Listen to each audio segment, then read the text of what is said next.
Chacun doit découvrir par lui-même et en lui-même l'origine de la pensée, non son origine d'il y a des millions d'années. La voir au moment où elle surgit, la capter et regarder où elle naît. Alors survient un problème plus profond. La conscience peut-elle jamais être calme, totalement silencieuse, vide de toute pensée, mais extraordinairement sur le qui-vive?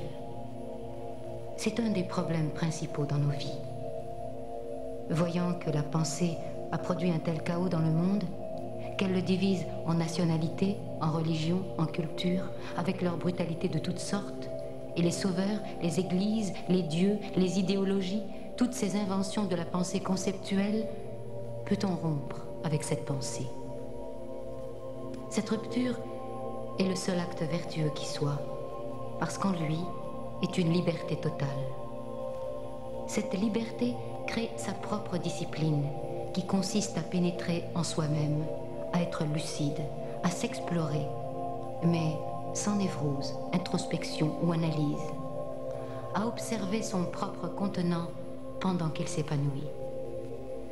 Je ne sais pas si vous avez jamais observé la colère au moment où elle a lieu, si vous lui avez jamais donné l'espace qu'il lui faut afin de tout apprendre à son sujet.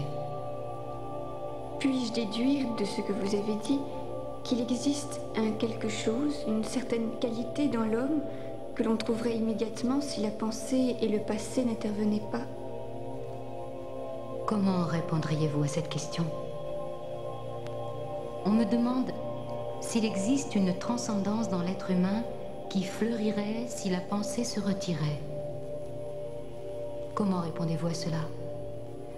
Soyez prudent, je vous prie. Si vous dites oui, cet acquiescement pourrait provenir de votre préjugé, de votre espoir. Celui-ci inventerait des réponses que vous appelleriez intuition. Si vous dites que cette transcendance n'existe pas, vous voilà dans la même situation. Le oui et le non deviennent inintelligents. Tout ce que l'on peut faire, c'est de chercher, d'explorer et de faire ses propres découvertes sans accepter aucune autorité. Trop de personnes dans le monde disent oui, oui ou non, non. Et les hommes oui, comme les hommes non, nous ont menés par la bride. Tout ce que l'on peut faire, c'est chercher à comprendre. Et avec la compréhension de soi-même, la plus haute forme de méditation prend naissance.